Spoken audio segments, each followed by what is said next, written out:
I am most pleased and most happy to introduce our very special guest speaker tonight, Mr. Terence McKenna.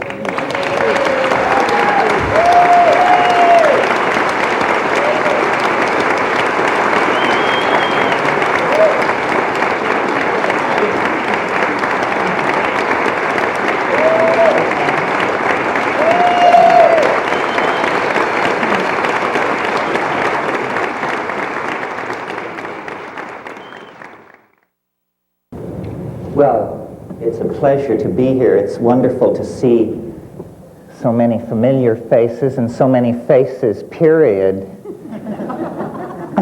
I've never been to Port Hueneme before. Probably some of you feel the same way.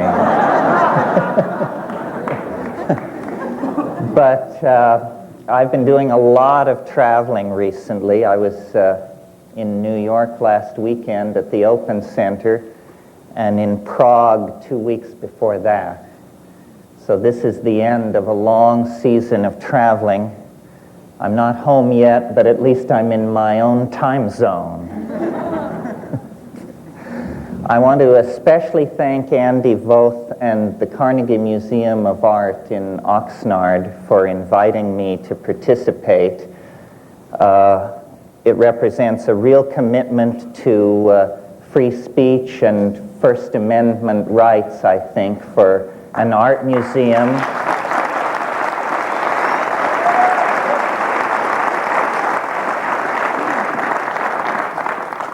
Art museums have been taking some knocks recently, and so I think they doubly should be commended for their courage. And I want to explain, as Andy mentioned, this is a benefit for Botanical Dimensions, which explains the double price over the ticket. All of this money will go to the preservation of medicinal plants with a history of shamanic usage. That is the special focus of our botanical garden in Hawaii. And before I start the formal lecture, I'd like to just say a little bit about that. As you know, the rainforests of the world are being cleared at a very frightening rate. And perhaps voices are beginning to be heard to halt this destruction of the natural environment. But whether it's halted or not, the destruction of the knowledge of native peoples concerning the uses of the plants in the rainforest, this is disappearing without doubt in the next 30 years because these people are moving into cities, taking jobs in the ordinary market economy, and thousands of years of accumulated folk medical knowledge is being lost. So the real world political work that Kat and I do is associated with Botanical Dimensions. We conceived it together many, many years ago, and then about 6 years ago, Kat took it over, put it on its official feet, made it a non-profit foundation, and has run it day to day since then with tremendous energy and efficiency. So I'd like to acknowledge Kat McKenna here.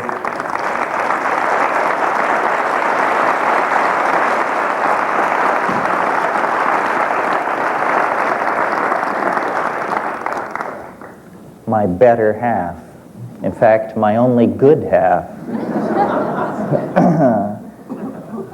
And then I wanted to underscore what Andy said, a very special event 2 weeks from now at the Carnegie Museum.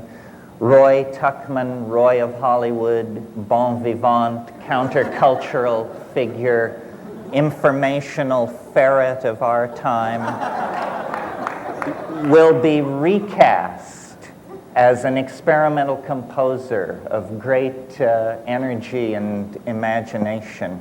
And I hope you'll all turn out for Roy. He's been a wonderful force in my life and I think in the cultural life of Southern California. Both Roy and Diane have done a wonderful job in raising the quality of public dialogue in Southern California, which I think is a precondition for any kind of clear thinking about our future or our political situation. So here's to Roy and Diane.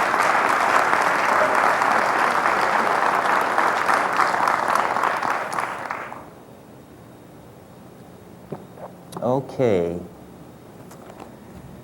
Well, the theme that unites these lectures is creativity and the techniques by which the artist can refine his or her vision, expand the vision, communicate the vision.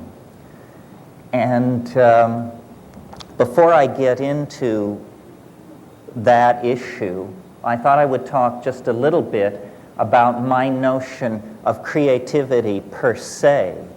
What is it in and of itself?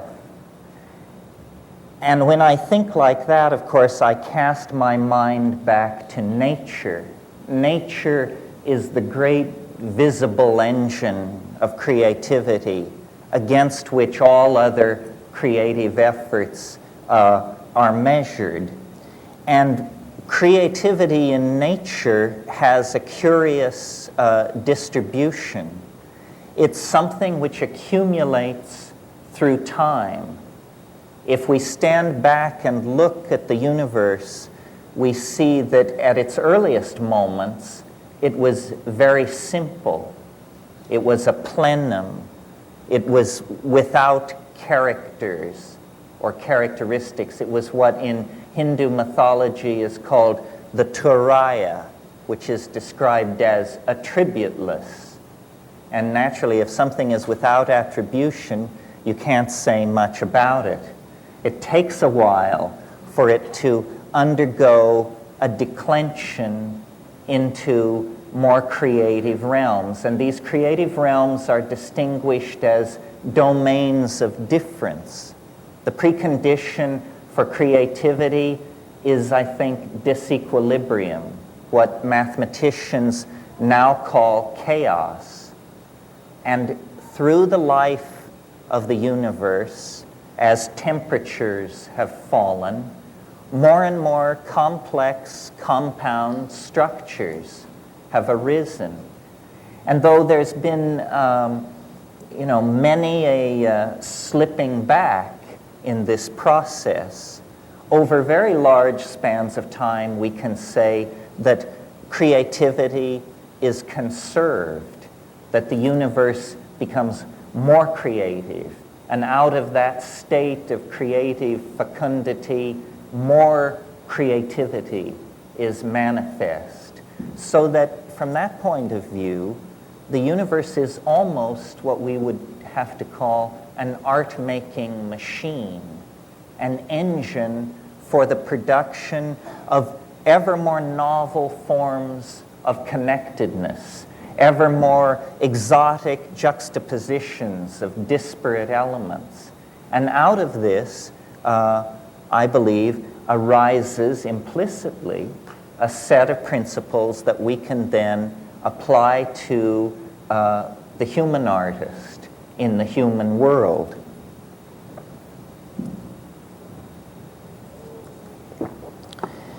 Nature's creativity is obviously the wellspring of human creativity. We emerge out of nature almost, and this idea I think was fairly present close to the surface of the medieval mind, we emerge out of nature almost as its finest work of art.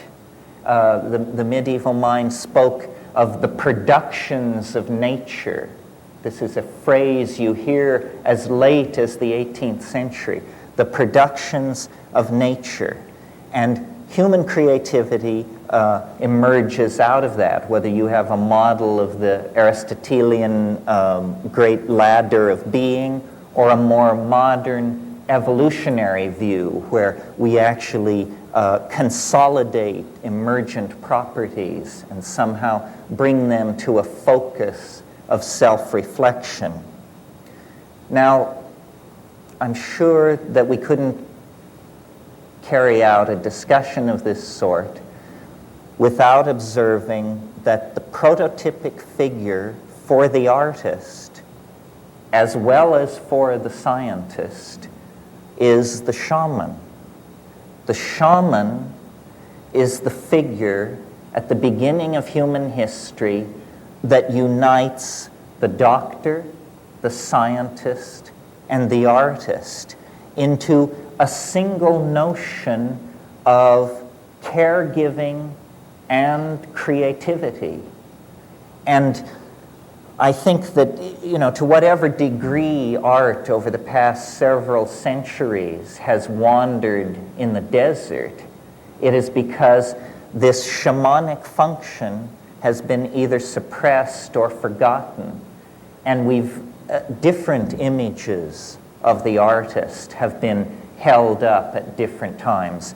The artist as artisan, the artist as handmaiden of a ruling class or family, the artist as designer for the production of integrated objects into a civilization.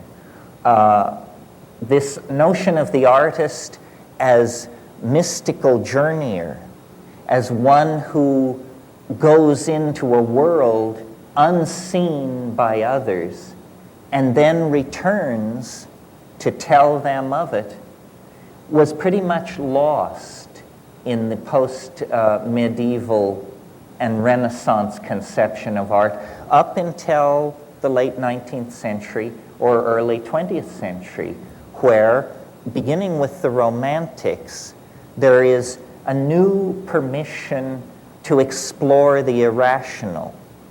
This really is the bridge back to the archaic shamanic function of the artist. Permission to explore the irrational. The Romantics did it with their elevation of titanic emotion, romantic love specifically. The symbolists in the mid-19th century did it by a re-emphasis on the emotional content of the image and a rejection of the previous rationalism. And that emphasis on the image and on the emotions set the stage then for what I take to be the truly shamanic movements in art, which begin really with Alfred Jarry in the late 1880s and early 1890s. Jarry, you may remember, was the founder of something called the École du Pataphysique, the Pataphysical College. Jarry announced pataphysics is the science. The problem was nobody could understand what it meant or what it stood for, including Jarry. Jarry was tight with L'Entremont, who you may recall said, "I am fascinated with that kind of beauty that arises when a sewing machine meets a bicycle on an operating table." See, this was a true effort to bend the boundaries of art, to create new permission really for the unthinkable. And this, again, reinforces the shamanic function. What do we mean when we say the unthinkable? We mean the envelope of that which can be conceived. And for at least 200 years, the ostensible mission of the artist has been to test the conceptual and imagistic envelope of what the society is willing to tolerate. And this has taken many forms. The deconstruction of imagery that we get with abstract expressionism, going back into impressionism and the pointillists, or the permission for the irrational imagery of the unconscious, surrealism, and German expressionism make use of this permission. always the idea being to somehow destroy the idols of the tribe, dissolve the conceptual boundary of ordinary expectation. Well, in order to do this, it seems to me there is a precondition for the creation of art, which I call understanding. And I don't mean this in an intellectual sense. I mean it in the sense that Alfred North Whitehead intended when he defined understanding as the apperception of pattern as such. As such. There's nothing more to it than that. You see, if we were to look at this room and we were to squint our eyes, and I'm doing this right now, and I see that the room divides itself into people dressed in red and people dressed in blue. This is a pattern, and it tells me something about what I'm looking at. Now I shift my depth of field.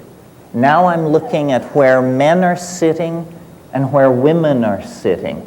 This is a different pattern, and it tells me more about what I am looking at. The number of these patterns theoretically present in any construction is infinite. That says to me then that the depth of understanding cannot be known. It cannot be known. Everything is immanent. William Blake makes this point, you know, that you can see infinity in a grain of sand. So understanding then is the precondition for creativity. And this understanding is not so much intellectual as it is visual. Visual.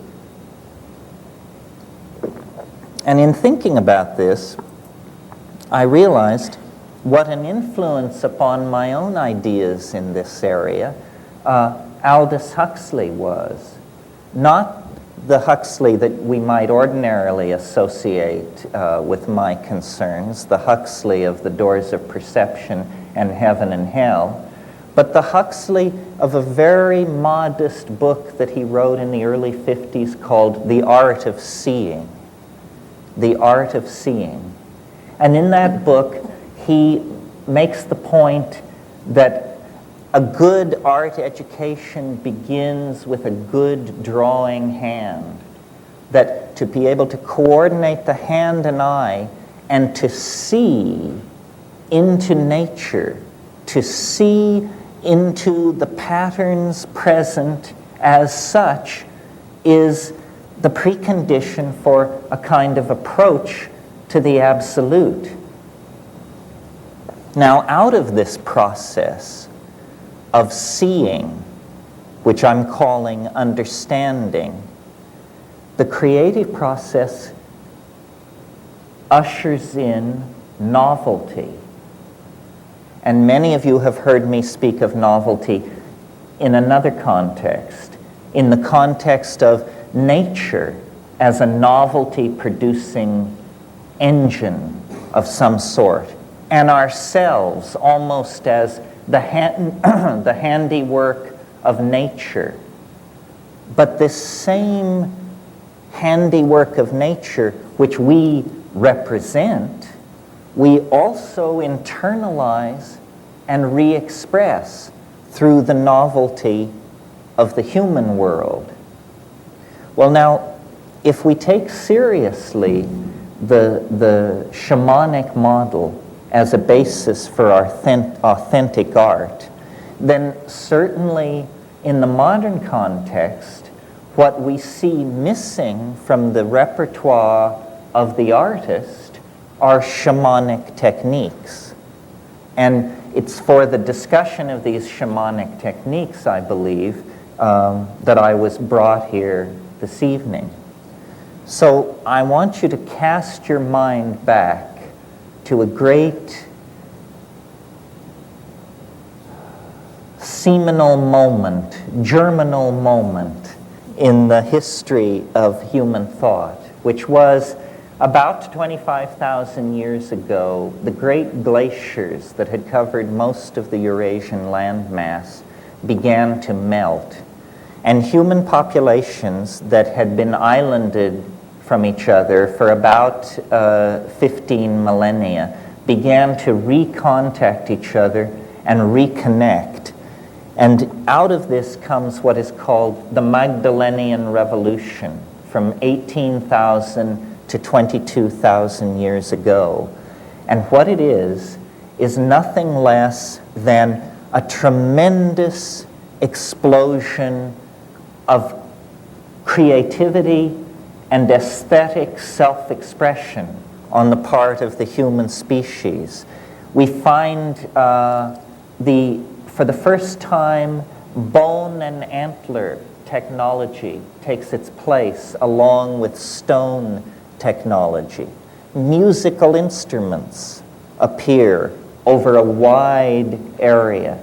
And cave paintings, some paintings in areas and recesses so remote from the surface of the ground that it takes several hours to reach them, are painted and set up in dramatic tableaus specifically designed to bring together sound, light, and dance in hierophanies, extravaganzas of aesthetic output that invoke a kind of transcendent other, that human beings for the first time are trying to come to grips with and make some kind of cultural statement about. And this pulling into matter of the ideas of human beings, first, in the forms of beadwork and chipped stone and carved bone, within 20,000 years ushers into the kinds of high civilizations that we see around us and points us toward the kind of extraplanetary mega-civilization that we can feel operating on our own present like a kind of great attractor. Now, this whole intellectual adventure in exteriorization of ideas is entirely an aesthetic adventure. Until very recently, utility is only a secondary consideration. The real notion is a kind of seizure by the tremendum, by the other, which then forces us to take up matter, clay, bone, flint, and put it through a mental process where we then excrete it as objects that have lodged within them ideas. This seems to be the special, unique, transcendental function of the human animal, is the production and condensation of ideas. And what made it possible for the human animal is language. If you're seeking the thumbprint of the transcendental on the myriad phenomena that compose life on this planet, to my mind, the place to look is human language. Human language represents an ontological break of major magnitude with anything else going on this planet. I mean, yes, bees dance and dolphins squeak and chimpanzees do what they do, but it's a hell of a step from there to Wallace Stevens, let alone William Shakespeare. Language is the unique province of human beings, and language is the unique tool of the artist. The artist is the person of language. And I've, given a lot of thought to this because the work that I've done with psilocybin mushrooms and the observations of psychedelic plant use in the Amazon centered around ayahuasca lead me to the conclusion that it is the synergy and catalysis of language that lies behind not only the emergence of human consciousness out of animal organization, but then its ability to set a course for a transcendental dimension and pursue that course against all the vicissitudes of biology and history over 10 or 15,000 years. Language has made us more than a group of pack-hunting monkeys. It's made us a group of pack-hunting monkeys with a dream.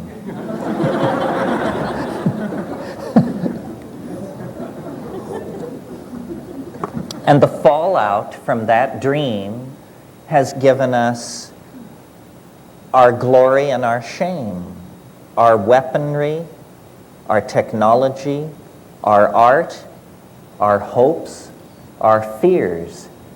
All of this arises out of our own ability to articulate and to communicate with each other. And I use this in the broadest sense. I mean, for me, the glory of the human animal is cognitive activity, song, dance, sculpture, poetry, all of these cognitive activities, when we participate in them, we cross out of the domain of animal organization and into the domain of a genuine relationship to the transcendent. As you know, shamans in all times and places gain their power through relationships with helping spirits, which they sometimes call ancestors, sometimes call nature spirits, but somehow the acquisition of a relationship to a disincarnate intelligence is the precondition for authentic shamanism. Now, nowhere in our world do we have an institution like that we do not consider pathological, except in the now very thinly spread tradition of the muse, that artists alone among human beings are given permission to talk in terms of my inspiration, or a voice which told me to do this, or a vision that must be realized. The thin line, the thin thread of shamanic descent into our profane world leads through the office of the artist. And so, if society is to somehow take hold of itself at this penultimate moment, as we literally waver on the brink of planetary extinction, then the artist, like Ariadne following her thread out of the labyrinth, is going to have to follow this shamanic thread back through time. And you know, one of the most disempowering things that has been done to us by the male-dominant culture is to brush out our footprints into the past. We don't have a clue as to how we got here. Most people can't think further back than the first Nixon administration, let alone, you know, the arrival of the Vikings, the fall of Çatalhöyük, the melting of the glaciers, so forth and so on. We have been disempowered by a rational tendency to deny our irrational roots, which are a kind of embarrassment to science, because science is the special province of the ego, and magic and art are the special province of something else. I could name it, but I won't. It prefers to be unnamed, I think. So, how seriously then are we to take this, I'll call it an obligation to follow the shamanic thread back into time? Well, I think that it is a matter of saving our own souls, that this is the real challenge. You know, I love to dig at the yogins by saying nobody ever went into an ashram with their knees knocking in fear over the tremendous dimension they know they were about to enter through meditation. Still truer and more sad, still more true and more sad, is the notion that very few of us pick up our sculpting tools or our airbrush with our knees knocking with fear because we know we are invoking and acting with the muse at our elbow. And somehow I think the artists need to recover this sense of mystery. One of the most depressing things to me about the art scene, and I had a chance to reconnect with this because I was just in New York, is it now has a kind of directionless quality.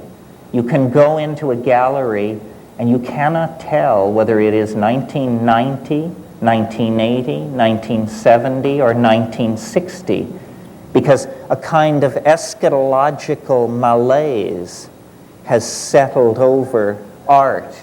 All notion of any forward movement toward a transcendental ideal has been put aside for the exploration of idiosyncratic vision. And I grant you, this is a tension, and perhaps in the question period we can talk about this. There is a tension between the individual vision and the notion of an attractor or a collective vision which wants to be expressed. But to my mind, this is the same dichotomous tension that haunts the individual in his or her relationship to Tao. You know, we don't want to be lost in ego, but on the other hand, if we completely express the Tao, we have no sense of self. The ideal seems to be a kind of coincidentia oppositorum, a kind of literalizing of a paradox, where what we have is Tao, but we perceive it as ego. And in the application of this notion to the art problem, I would say what we need is a situation where schooling, if you want to put it that way, or a tendency toward a coherent vision expressed by many artists is spontaneous. Each artist imagines that they are pursuing their own vision, yet obviously they are in the grip of an archetype which is rising through the medium of the unconscious. Now, the last time we saw this in American art was in abstract expressionism, which was probably in terms of the values, in terms of tension and the amount of emotional gain between one artistic moment and another. The break between abstract expressionism and what preceded it was the most radical break in American art in this century.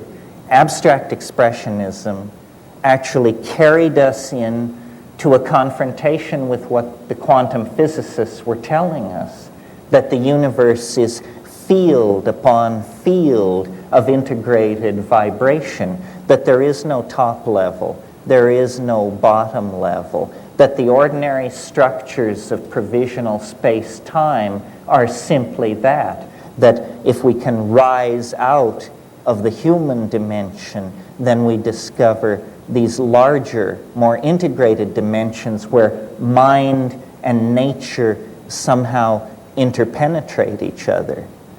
A vision like that, a coherent vision, has yet to announce itself here in the post-history, pre-apocalypse phase of things?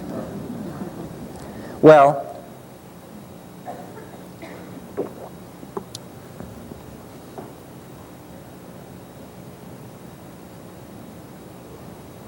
I guess I have a kind of reactionary side when I think about the creative endeavor.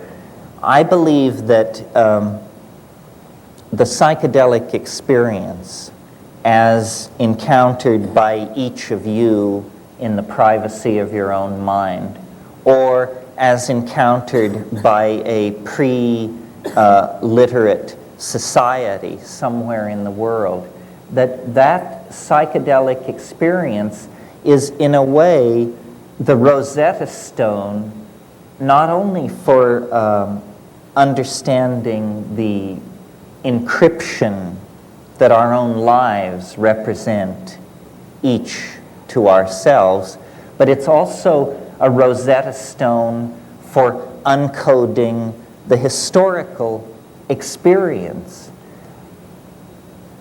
Art is this endeavor to leave the animal domain behind, to create another dimension orthogonal to the concerns of ordinary history. And this orthogonal domain, to my mind, is glimpsed most clearly in the psychedelic experience. The psychedelic experience shows you more art in an hour and a half than the human species has produced in 15 or 20,000 years. Now, this is an incredible claim. This is why I make it. The energy barrier which separates us from this tremendous repository of transcendental imagery is very low. You know, it's a matter of a little personal commitment and the substances which make the transition possible. The perturbation of brain chemistry is easily done.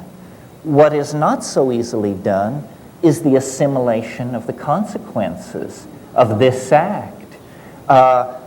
Ordinarily, we assume that consciousness is channeled between tremendously deep walls, that there is no way to force a confrontation with the other or the transcendent or the unconscious. We tend to assume that, you know, we're going to have to do double duty at the ashram for 3 decades before you're vouchsafed even a glimpse into these places. This is not true. Culture, and this is my message to artists and to anybody else who cares to notice, culture is a plot against the expansion of consciousness. And this plot prosecutes its goals through a limiting of language. Language is the battleground over which the fight will take place, because what we cannot say, we cannot communicate. And by say, I mean dance, paint, sing, meme. What we cannot say, we cannot communicate. We can conceive of things that we cannot communicate.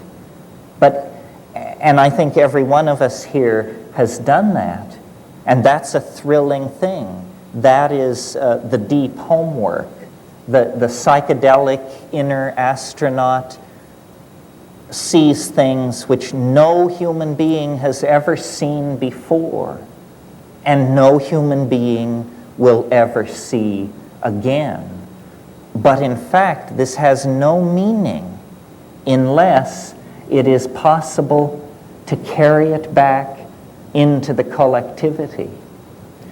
And what motivates me to talk to groups like this is the belief that we do not have centuries of gently unfolding time ahead of us in which to gently tease apart the threads of the human endeavor and create a bright new world. That's not our circumstance. This is a fire in a madhouse. And to get a hold on the situation, I think we are going to have to force the issue. Well, one way of forcing the issue, or a chemical definition of forcing the issue when you're talking about a chemical reaction, is catalysis. We want to catalyze consciousness. We want to move it faster toward its goals, whatever those goals are. Well, I believe that to the present moment, language, again in the broadest sense, speech, dance, musical composition, language has just been allowed to grow like topsy. It's been a kind of every man for himself situation.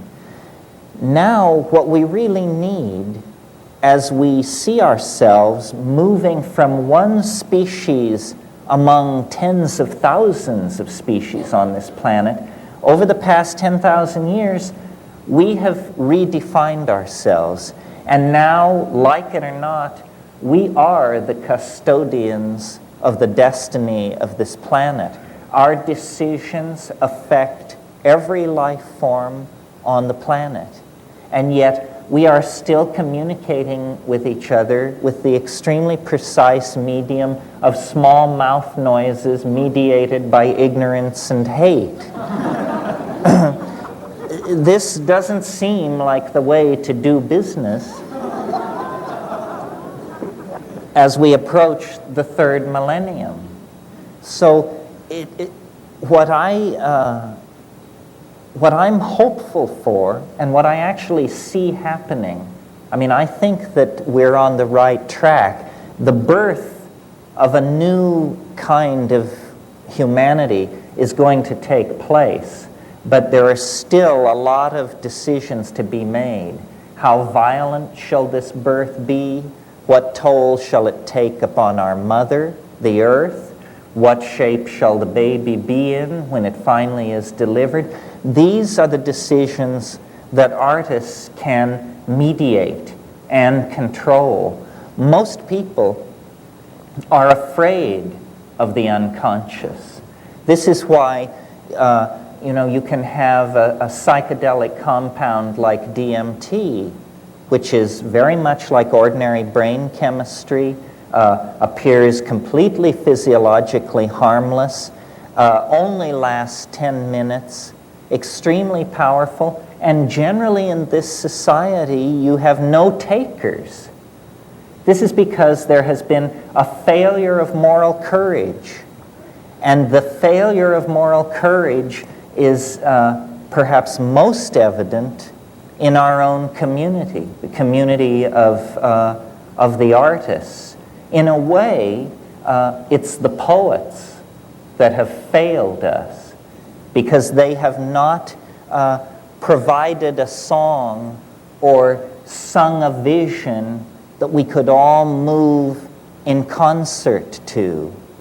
So now we are in the absurd position of being able to do anything, and what we are doing is fouling our own nest and pushing ourselves toward planetary toxification and extinction. This is because the poets, the artists, have not articulated a moral vision. The moral vision must come from the unconscious. It doesn't have to do, I believe, with these post-meaning movements in art, deconstructionism, and this sort of thing. I'm basically putting out a very conservative, but I think exciting program for art, that art's task is to save the soul of mankind, and that anything less is a dithering while Rome burns. Because if the artists, who are self-selected for being able to journey into the other, if the artist cannot find the way, then the way cannot be found. Ideology is extremely alien to art. Political ideology, I mean. And if you will but notice, it is political ideology that has been calling the shots for the last 700 or 800 years. We can transcend politics if we can put some other program in place. You cannot transcend politics into a void. And I believe that a world without ideology could be created if what were put in place of ideology were the notion of the realization of the good, the true, and the beautiful. You know, the three-tiered canon of the Platonic aesthetic. Reconnect the notion of the good, the true, and the beautiful. Then use psychedelics to empower the artists to go into this vast dimension that surrounds human history on all sides to an infinite depth, and return from that world with the transcendental images that can lift us to a new cultural level. The muse is there. The dull maps that rationalism has given us are nothing more than whistling past the graveyard by the bad little boys of science. You only have to avail yourselves of these shamanic tools to rediscover a nature which is not mute, as Sartre said in a kind of culmination of the modern viewpoint. Nature is not mute. It is man who is deaf. And the way to open our ears, open our eyes, and reconnect with the intent of a living world is through the psychedelics. Now, as you know, biology runs on genes, and genes are the units of meaning of heredity. But we could make a model of the informational environment that is represented by culture, and in fact this is done. A word has been invented, meme, M-E-M-E, meme. A meme is not the smallest unit of heredity. A meme is the smallest unit of meaning of an idea. Ideas are made of memes.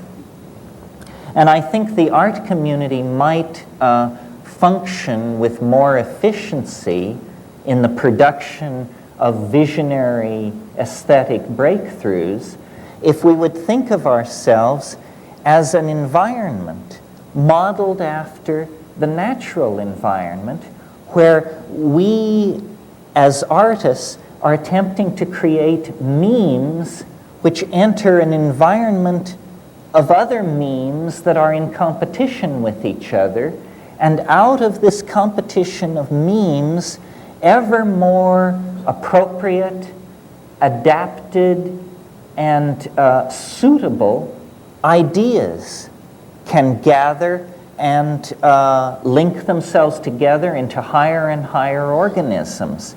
Now, in order for this to happen, there is an obligation upon each one of us to carry our ideas clearly, because in the same way that a gene must be copied correctly to be replicated, or it will cause some pathological mutation, a meme must be correctly replicated, or it will cause a pathological mutation. For instance, I would say what the Nazis did to Friedrich Nietzsche's philosophy was a miscopied meme became a toxic mutation inside a culture.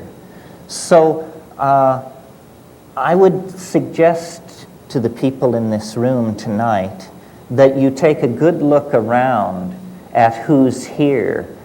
Artistic people, psychedelic people look pretty much like everybody else out in society.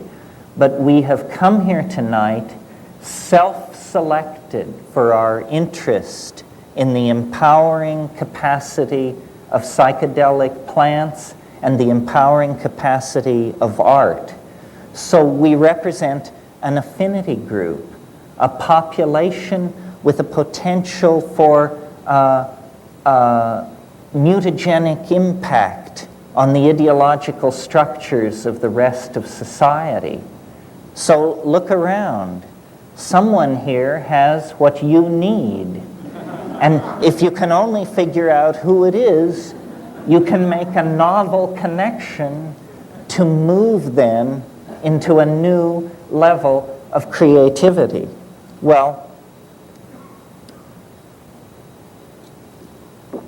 what is this new level of creativity? Some of you may be familiar with a theme that was very big in medieval religious art, which was the apocalypse of St. John or of somebody. There are a number of these apocalypses. And I think that many of us may come out of a kind of secular background or have not given this kind of a religious idea too much consideration. But my idiosyncratic conclusion, based simply on trying to be honest about the content of the psychedelic experience, is that human history really is on a collision course with a transcendental object of some sort. It is not going to be business as usual into the endless unfolding confines of the future. The very fact that human history is occurring on this planet, the very fact that a primate has left the ordinary pattern of primate activity and gone into the business of running stock markets and molecular biology labs and art museums indicates to me the nearby presence in another dimension of a kind of hyper-organizing force, or what I call the transcendental object. And I believe that this transcendental object is casting an enormous shadow over the human historical landscape. So that if you're back in ancient Judea, you have an anticipation of the Messiah. If you are at Eleusis, at the height of the practice of the Eleusinian mysteries, you have an anticipation of the dark God. These anticipations of an unspeakable, transcendent reality that are always clothed in the assumptions of the individual artist and the society in which he or she is working are in fact genuine, and that you don't have to give yourself over to fundamentalist religion to connect with the fact that human history is an adventure. And this adventure has a number of startling reverses and sudden plot shifts that are very difficult to anticipate, and that we are coming up on one of those. The civilization that was created out of the collapse of the medieval world has now shown its contradictions to be unbearable. And though no one of us knows what the shape of the new civilization will be, somehow in the singing of the ayahuasca songs in the rainforest, in the tremendous hypermetallic transcendental off-planetary flash of psilocybin, in the teaching of the self-transforming machine elves that seem to dwell in the DMT dimension, we see that the ordinary linear expectations of history are breaking down, and that the truth of the immanence of the mystery is breaking through all the structures of denial of the male dominator paradigm that has been in place so long. The way to make this birth process smooth, the way to bring it to a conclusion that will not betray the thousands and thousands of generations of people who suffered birth and disease and migration and starvation and lonely death so that we could sit here this evening. The redeeming of the human enterprise all lies then in helping this thing come to birth. And each artist is an antenna to the transcendental other. And as we go with our own history into that thing and then create a unique confluence of our uniqueness and its uniqueness, we collectively create an arrow out of history, out of time, perhaps even out of matter, that will redeem then the idea that man is good. Redeem the idea that man is good. This is the promise of art, and its fulfillment is never more near than the present moment. Thank you very much.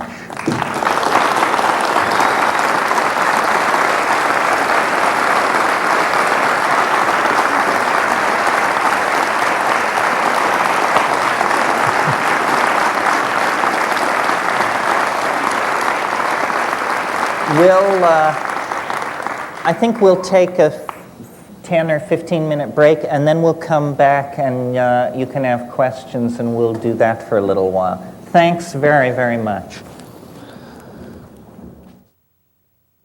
Now I'm happy to take questions. Here.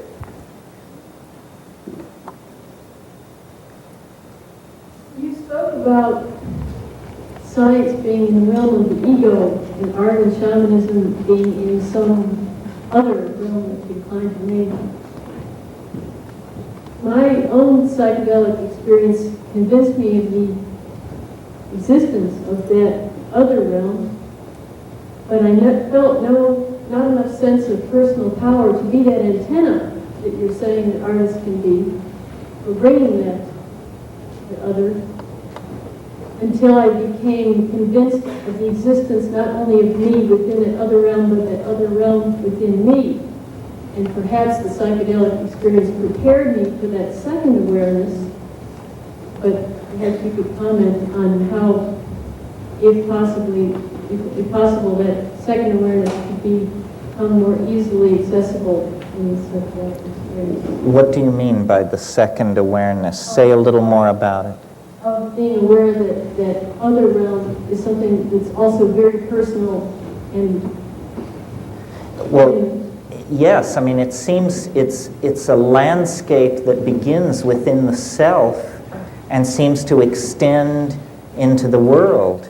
I mean, one of the very puzzling things about the psychedelic experience is that it argues that we are not atomic individuals running around in some kind of society, but that if you actually drain the psychic water away, you'll discover that we're all connected at the roots, that it isn't a journey to another world, it's a journey inward to a world that is already present and there. The astonishing thing is how alienated we are from our own interior, from the interior world, to the point where we can hardly recognize it. I mean, I've talked a lot about the alien nature of the psychedelic experience and how it seems to be mappable over something as radical as the UFO experience. This is because we truly do not know who we are. The past 10,000 years have been so disempowering to us. We are really like the children of a dysfunctional relationship.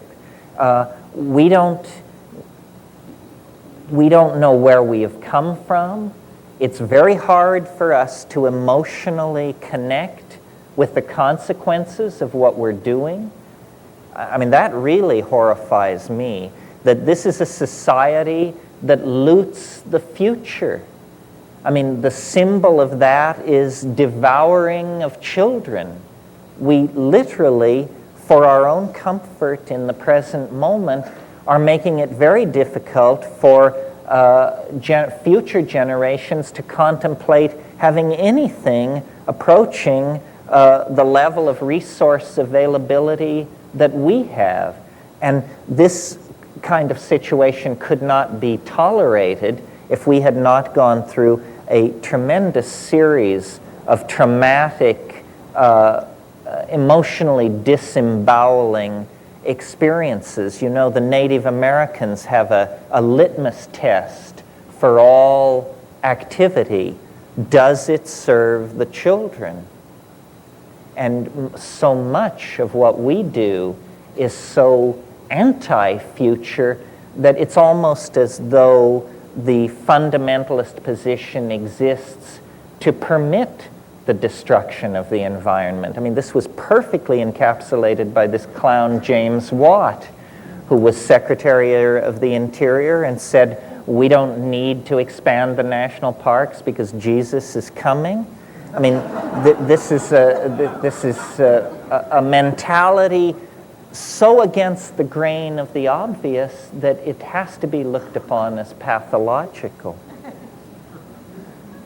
Another question, here in the corner. Hello, Terence. How are you?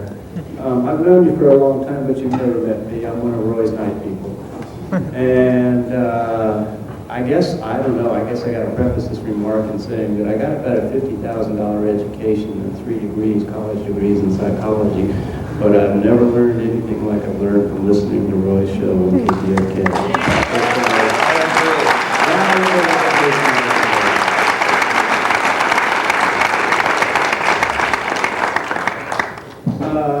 In pursuing those degrees, I decided to learn a little bit about it hands-on, so I went to work in a new institution. So it's my misfortune, actually, to be earning my survival at this time by working in that capacity.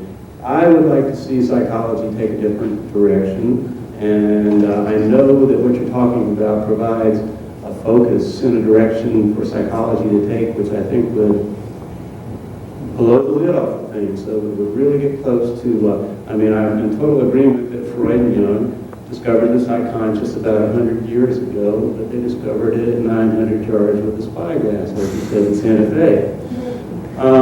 How do we get closer to this in this kind of society? That's the first part of this question. And the second part of this question, I'm a little bit nervous speaking in front of all these people, but the second part of this question has to do with a study that you spoke of in '72, where with single-dose administration of LSD, alcoholics were achieving a 72% success rate. And I would like you to speak a little bit on the pro-psychedelic approach being an anti-drug approach. Yes, well, thank you for giving me the opportunity to make the point, because in the present atmosphere of hysteria and misinformation, this is too easily run over. It is important to make the distinction that what has happened really is that the well of language on this issue of consciousness alteration, the well of language has been poisoned. where you cannot make any sense if you use the words that have been granted us to use. I mean, let's take the word drug. You know, we have a drug war, but as I drove into town, I noticed a drug store. It's that we, you know, with that compressed vocabulary, you can't make any sense at all of what's going on. So I think what we have to do is make an operational argument about drugs and say, you know, what is it that society finds offensive about drug abuse? And then what does that have to do with psychedelics?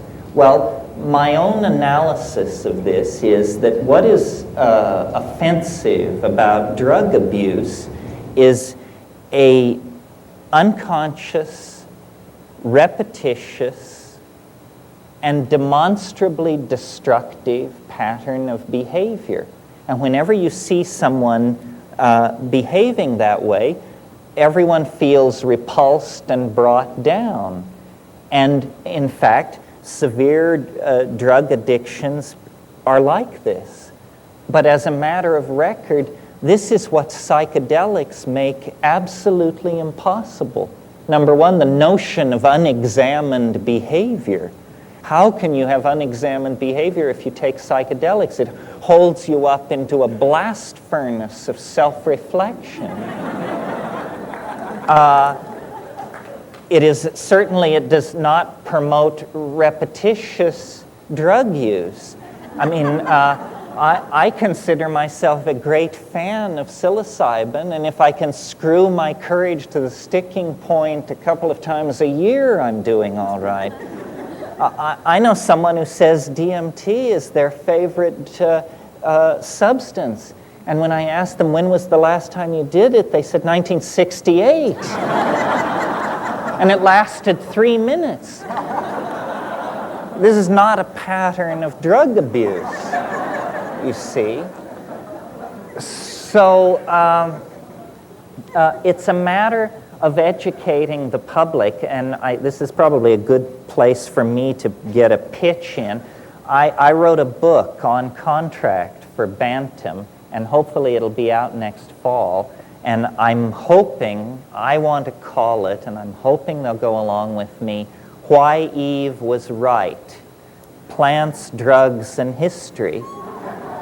Because right there, in the beginning of the Western story in Genesis, what you get is it's the story of history's first drug bust. It's the story of a woman who follows her own mind and makes a decision about consciousness alteration, and then it works. I mean, she says, and they were naked, and she perceived them as naked. In other words, she got true information about the situation. But you have Yahweh there, mumbling to himself as he wanders around the garden in an old bathrobe, and he's saying, if they eat of the fruit of the tree of knowledge, they will become as we are. That was always the issue, you see. It wasn't a health issue. It wasn't an abuse issue. It's about who finds out what's really going on and who doesn't. And this book I wrote for Bantam makes very clear that the style of a culture is almost always and invariably a style of seeing the world through a certain set of drugs or a drug. For example, here we're in the middle of a drug abuse problem, but caffeine has been entirely institutionalized since the Industrial Revolution. It's the only drug that has been honored in every labor contract that is signed anywhere. You have the coffee break. The coffee break is the workers' guarantees the workers' right to stimulate themselves, and in fact ultimately obligates the workers to stimulate themselves, because the machines and the task that they have been given totally reinforce the need for coffee. And the typing pool couldn't exist without coffee. Similarly, alcohol is tremendously spun in to patterns of male dominance. How many women have their first sexual imprinting in an atmosphere of male dominance and alcohol abuse? I mean, it almost goes hand in hand. And certainly up until the 20th century, there was about 800 years there when I don't think anybody got laid in Europe unless they were juiced.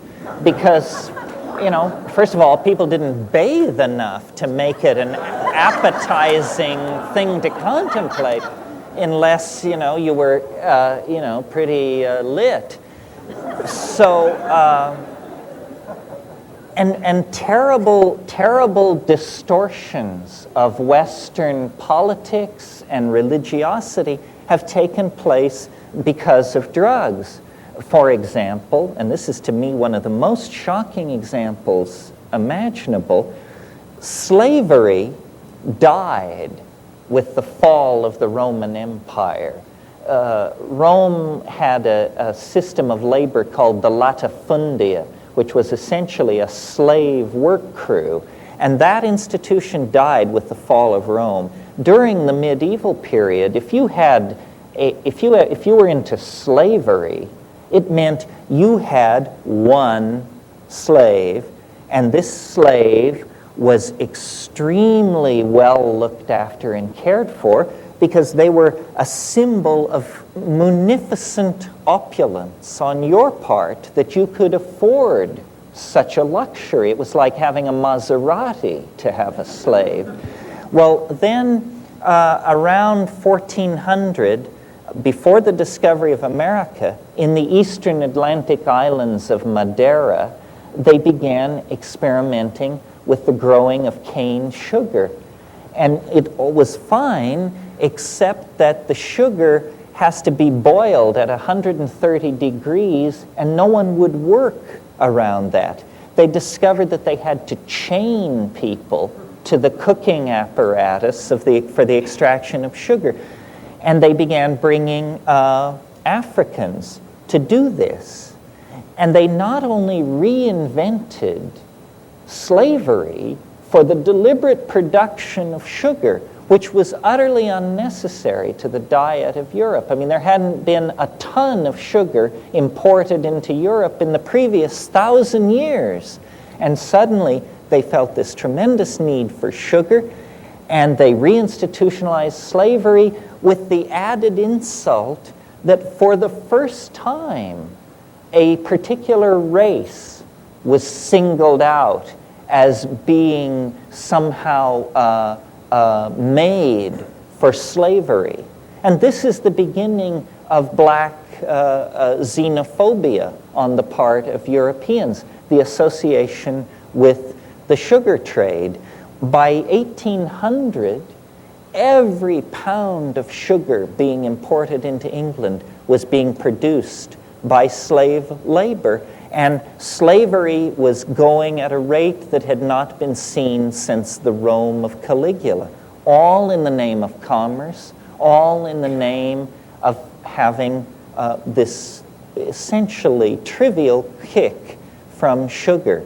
So it's really important to educate ourselves as to what constitutes a drug and how drugs are legislated against and suppressed or promoted and advertised entirely according to whether they fit into the agenda of the reigning model of culture, whatever that may be.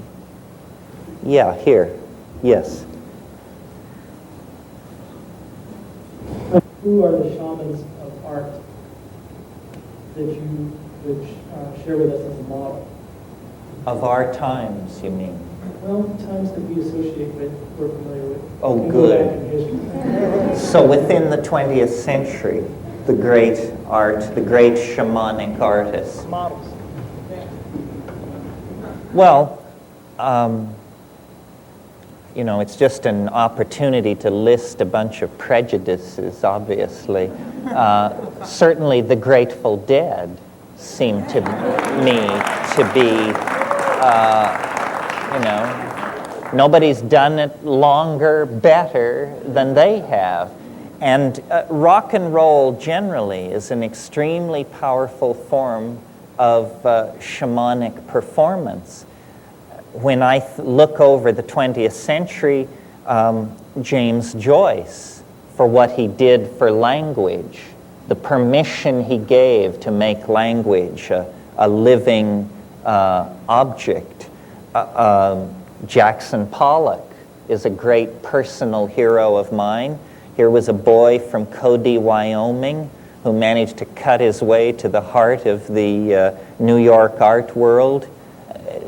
To my mind, he was the abstract expressionist par excellence, and the high waters of American art have never reached higher than that. Bob Dylan, the Rolling Stones. Maybe these aren't the answers you expected because these are such such movers of masses of people. Art doesn't have to operate on that huge scale. I mean, art can be extremely intimate. But shamanic art that moves us to a sense of the transcendental, there's been too little of that in this century. Not since the Surrealists has there been a movement with the stated goal of carrying people into an unimaginable world. And I have a lot of respect for the Surrealists, especially Max Ernst. I think Ernst's career was broad and deep over a long period of time. The art that excites me now is the art of the moving image. I'm a little impatient with gallery art because so much of it has become the handmaiden to the interior decorating business. And that was never the intent, The moving image, to my mind, is the connecting theme in the 20th century between art and dream and psychedelics. So film is the extremely powerful art form that emerges into its own in the 20th century.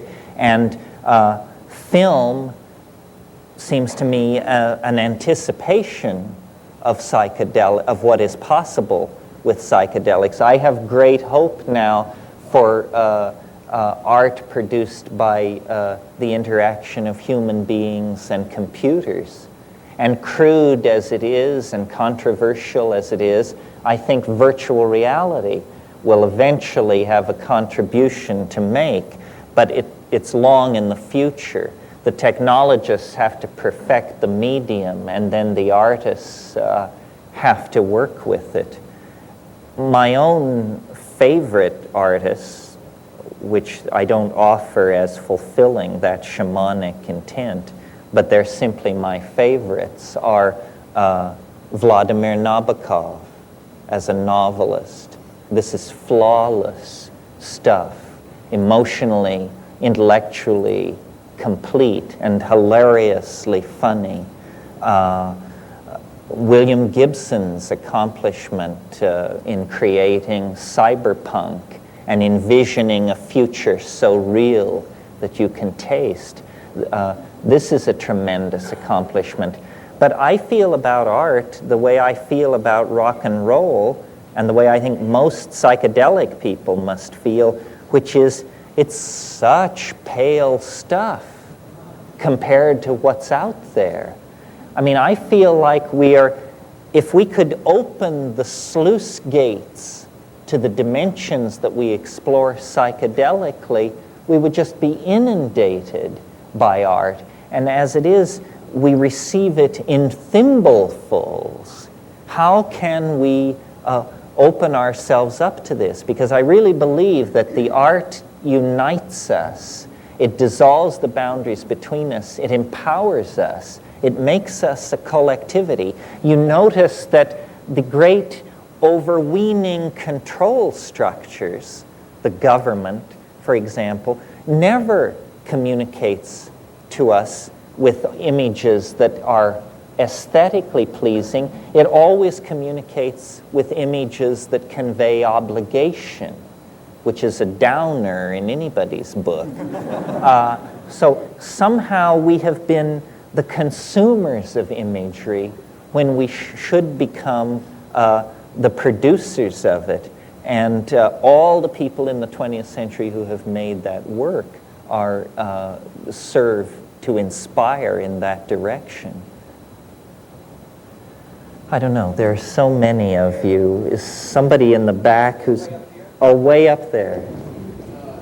A statement and then a question. If it is assumed that the D-carbonyls or alkaloids such as harmyl, harmine, THH, or I'm a little nervous, or harmaline are actual MAO inhibitors, then this is why the DMT is orally active in the ayahuasca group. My question is, some forms of ayahuasca are made without DMT-containing plants. So is this to say that the alkaloids harmine, harmala, THH are hallucinogenic, or are the alkaloids such as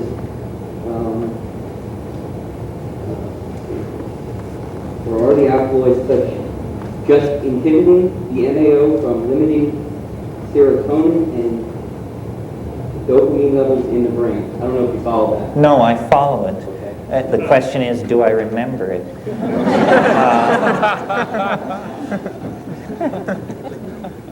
The question is it so that the beta-carboline alkaloids inhibit MAO and thus make DMT active in ayahuasca? And yes, this is not debatable. It's now secured by my brother several years ago. He published on this. It was always hypothesized that the beta-carbolines were MAO inhibitors, but then ultimately they proved it.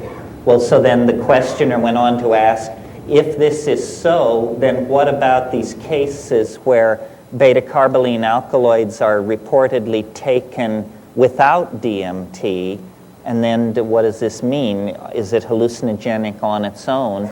And the answer is harmaline is hallucinogenic by itself, but fairly close to the threshold of toxicity.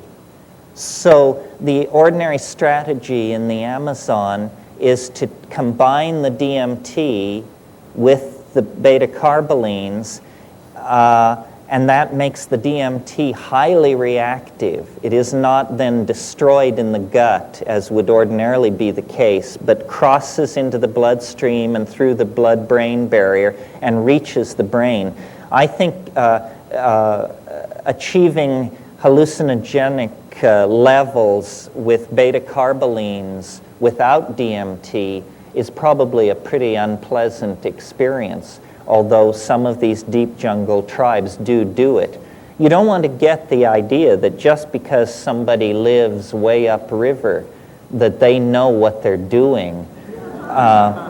Manuel Cordova Rios, in his second book, The Rio Tigre and Beyond, talks about going on curare collecting and rosewood collecting expeditions to people of the Aguaruna Jivaro group and discovering that their ayahuasca was garbage, that they just didn't know how to make it, even though, you know, they were bare-assed Indians living off in the woods. And he showed them how to make it, and they practically made him a cultural hero.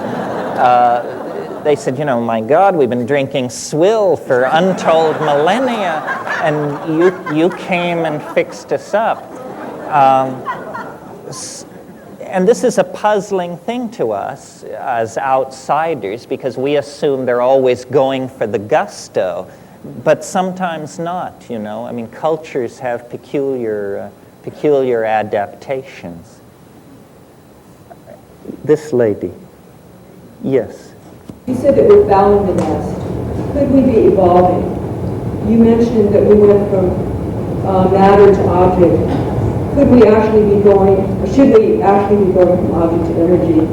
And when you say that art should save the soul, I would say that it should chronicle the soul. Pardon me, the last I part? would say that it should chronicle. It not should save the soul. not save, but chronicle. Well, you touch on a very interesting point, one that I, in my own mind, am not clear about. Is it that we are to transcend this world and go into some titanic dimension of energy or spirit that we can scarcely imagine? Is that what this birth is? Is the only way we can grant peace to this planet is to turn ourselves into electrons moving in an ytterbium cube that we bury on the dark side of the moon? Is it something like that? I'm troubled by that because I would like to keep it all together. I would like to see us as a part of nature, but I'm not so uninformed concerning the historical adventure that I don't know that what is called Gnosticism is a very strong strain in the human animal, and especially in Western thought. And Gnosticism in its most severe form can be boiled down to the proposition that we are strangers here. We don't belong here. This is not our world. We come from a place made of light, and we will never rest until we return to it. Now, the problem with that formulation is it sets us up for tremendous discontinuity and unhappiness until we achieve that return to the realm of light. It's a kind of Faustian thing, you know. And yet, the other possibility, which I, as a co-founder of a botanical garden and a lover of nature, incline to, is, isn't there some way that we can make our peace with the earth? Isn't there some way that we can have our cake and eat it too? And I more and more, to my own discomfiture, conclude that there isn't. That the human adventure is a forward-going adventure. That we do close off options. We never again are going to be, a small tribe of hunter-gatherers with our flocks on the plains of Africa, enjoying our mushrooms and our orgies at every full moon. Somehow, long, long ago, that option was cut off. Shucks.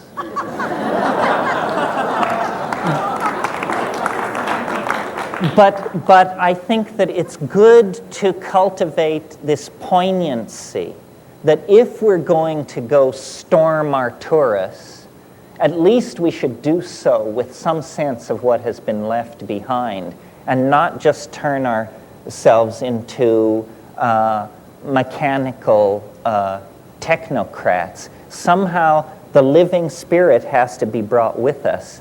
And this is really the high task for shamanism. How can we, who have always, as shamans, had a relationship to the spirits of the earth, of the waters, of the sky, if we are setting out for Alpha in Sagittarius or something like that, how can we do that and not leave our soul behind? You know, the Arabs have the belief that a man's soul can move no faster than a camel gallops. So if you drive in your Mercedes from Jeddah to Riyadh, you have to rest for a while so your soul can catch up. Well, I don't think we should leave our human soul behind. Somehow we have to internalize the entirety of the biological world if we are going to become a spacefaring species. Otherwise, we are going to get out there and discover that something vital was left behind.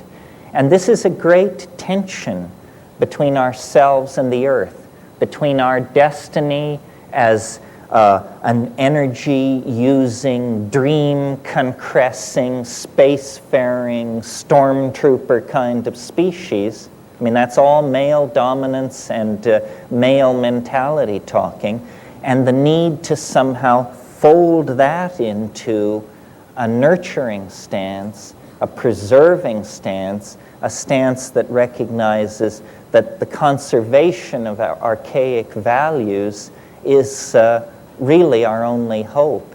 And those two things exist in a dynamic tension. This is maybe the issue that the artistic community can clarify, and that must be clarified before we can make a definitive step into the future. Right now, we're uncertain. Stewardship or angelhood, which shall it be? Maybe. I'll take one more question. Some poor soul over here. Yes, in the back.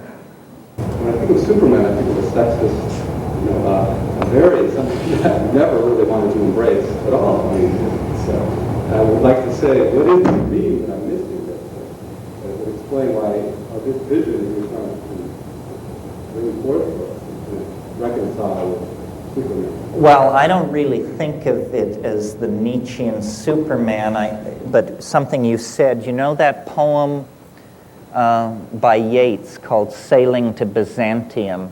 And there's this wonderful phrase in there. I'm not sure I can quote it perfectly, but it goes something like this. Once out of nature, I would be a thing of gold and gold enameling.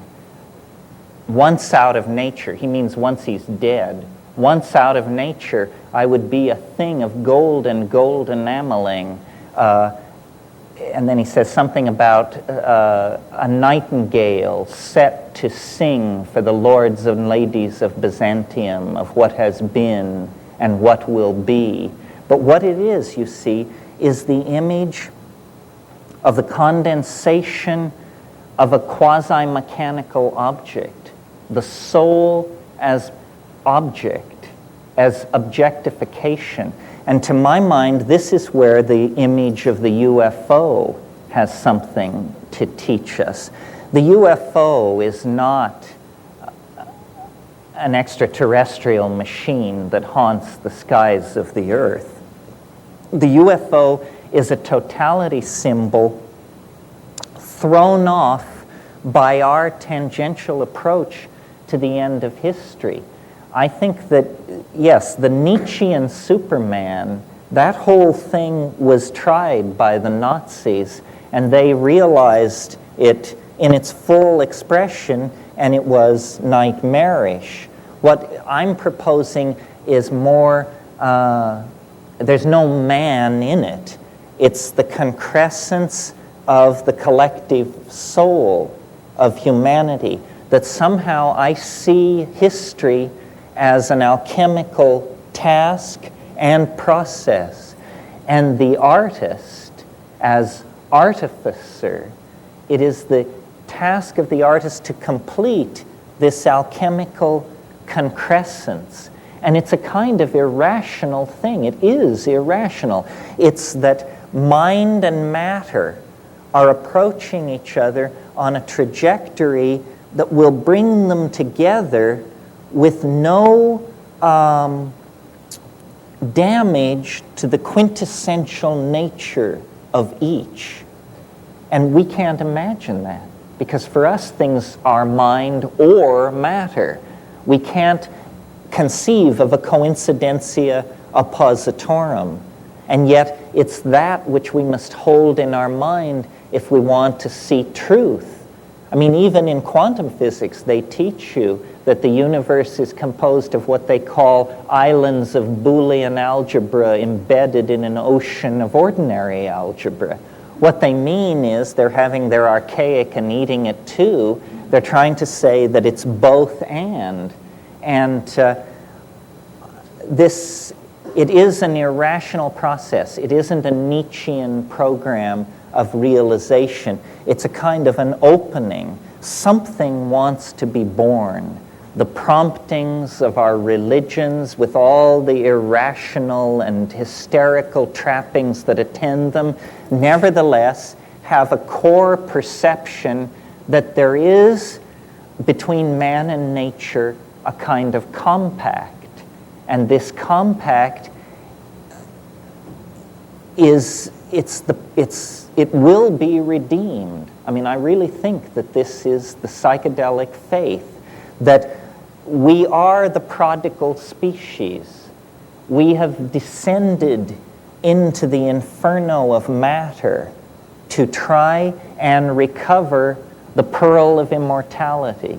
The pearl of immortality is the perfected and reconstructed earth. And somehow we are to be the critical factor in this equation, or the point species. We are not acting for ourselves. We are the energy manipulating species that I believe carries the hopes of all life.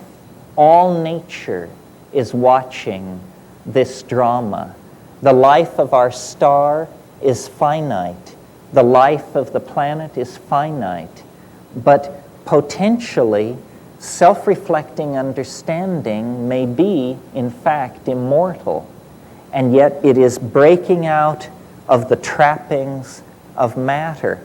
And this is a process so large, so strange, that I don't think a single mind can encompass it within a single moment.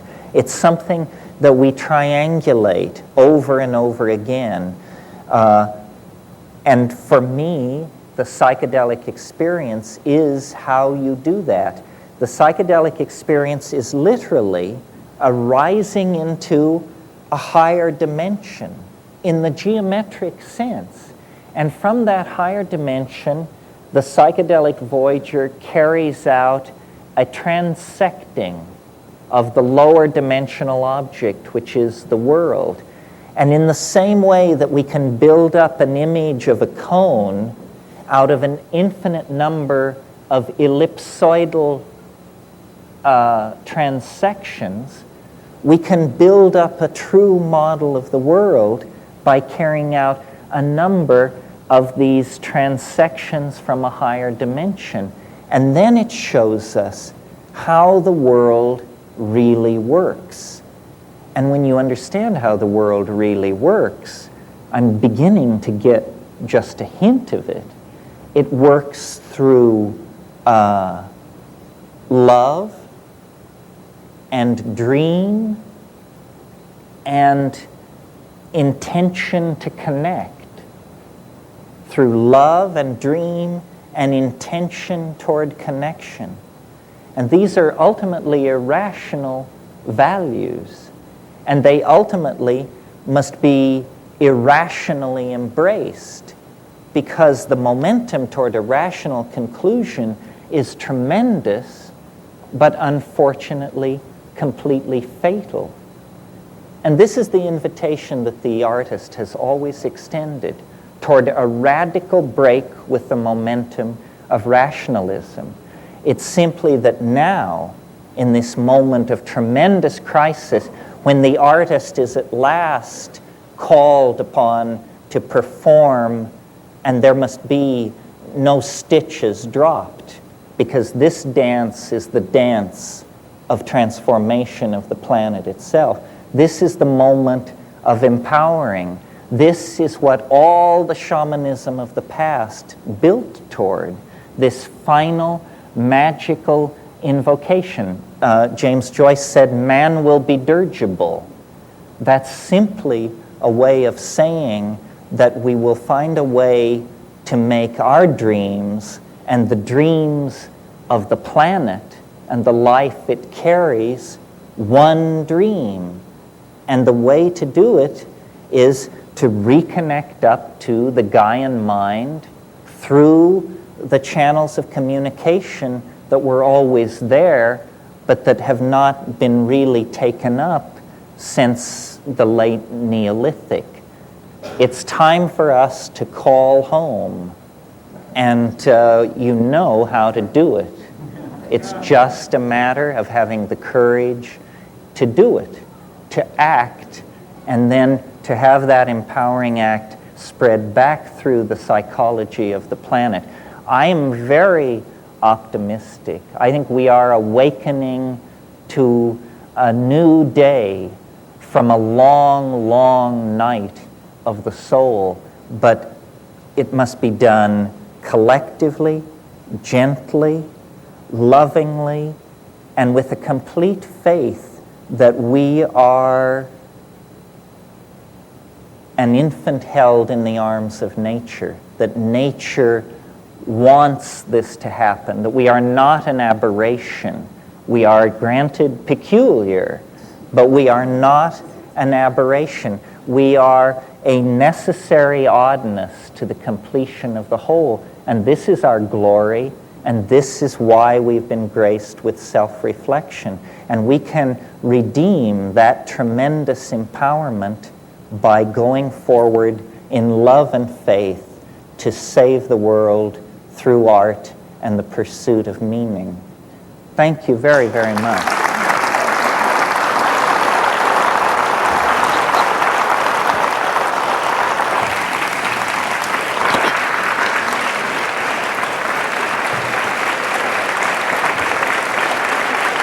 Thank you.